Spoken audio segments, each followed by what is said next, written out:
you want to go ahead with an opening statement? Yeah, a great early game for both teams, and a great one, a great win for us.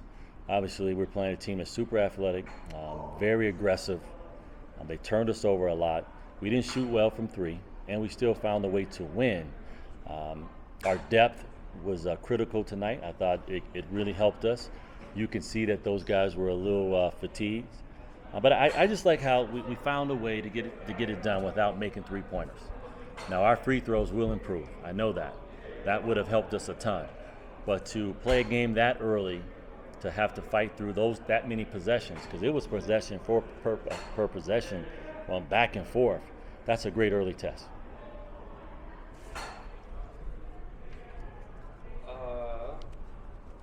Coach, I just want to talk about the last few minutes of that first half and how crucial that was to kind of keep the momentum going into the second half. And FIU just continued to fight throughout that second half. Obviously, a 5-point game there at the end. Can you just talk about how important it was to kind of keep that momentum going all throughout that second half? Yeah, we had a lot of respect for FIU. Watching the film and watching their game, I mean, they were down 17, I think, on their last contest, cut it to 3. So we knew that they have that they're going to always continue to fight. They have great athleticism, a pick and pop big. So we were really concerned about their personnel. For us, going into halftime, who's going to break first, right? So it was back and forth. We had a chance to go into the locker room on a positive. I thought that was big going into the second half, because obviously if it had been the other way around, we'd have been feeling a little bit down on ourselves. Okay, we let one go. We had a turnover for a dunk. Momentum goes to them. The momentum came with us into the locker room. Hercy, transfer from Louisville. You're coming off the bench now. Your first 2 buckets are on an offensive rebound and a putback. What goes into that mentality of not feeling like you're too big for the moment, right? You were, again, at Louisville, a 3-star recruit coming out of high school, and yet you love doing the little things like offensive rebounding, like getting on the ground early. What goes into that mentality? Well, one big thing with me is, like, I'm confident no matter what. Like, if I start or not, I feel like I prepare myself. We prepare as a team. So it's like I know when I get in the game, I have to be one of those players who make an impact at everything I do. And, like, I have to take pride in that, and I feel like that's something I really put myself to. It's like when I get in the game, I want to be able to, like you said, it don't have to just be instant score. I need to shoot a 3, something like that. Like, I can get a grimy bucket, get a rebound. I feel like I'm just that type of player where I'm just give my all, just fight no matter what. Jamir, pass the mic back. 3 of 10 from the field, but you go 10 of 13 from the free throw line, getting to the free throw line 13 times. What goes into a game like that for you where you're looked on to score, you need to score the ball for us. You don't have it going shooting field goals, but you're able to get to the free throw line. It's just sticking to the specific task. Coach telling us the ball fake, so getting in there trying to do that, follow his game plan, and trusting his game plan.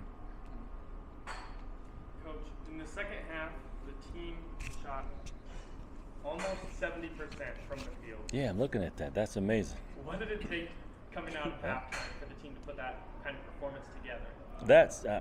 I don't know how I overlooked that. That's a huge stat, right? We held them to, I think, 39% for the game. We shot 60, like you say, almost 70% in the second half. That showed, I think, we were taking the right types of shots. And going into this game, we talked about who was going to win or lose the tough 2 battle, right? So we didn't want to take tough 2s. We wanted them to take tough 2s. We took a few. Okay, that happens in games, right? I thought they took more than we did. That shows up in those shooting percentages. Coach, you talked a little bit about confidence going into halftime. Yeah. Was there a specific message that you had at halftime for the team you want to share with everybody? Yeah, it was just continue what I was just talking about. We had to make sure we stuck to our specific tasks of pump fakes and ball fakes, right? And then let's eliminate some of those shots where we're lunging at the rim, because they were long and athletic. They were blocking a lot of those. But that means there was a teammate there is open at the rim. I mean, the rim cut that Hercy made there, that was a great example of sharing the ball. We had some opportunities where there were going to be another assist or 2, but we just fumbled the ball. But I think our message really hit home with those guys about taking the right shots, being a little more patient, coming to 2 feet and making good decisions, and we were able to win that battle. Coach, your team shot 42 free throws compared to FIU's 22. Can you just talk about the importance in your coaching philosophy of just getting the foul, going to the line, and getting those free throws? Yeah, for us, it's always, can we make more free throws than our opponent's attempt? That means we're being disciplined. We're making them make shots. It's hard, right? And then we talk about cleaning it up, giving them one shot. We did some nice things tonight doing that.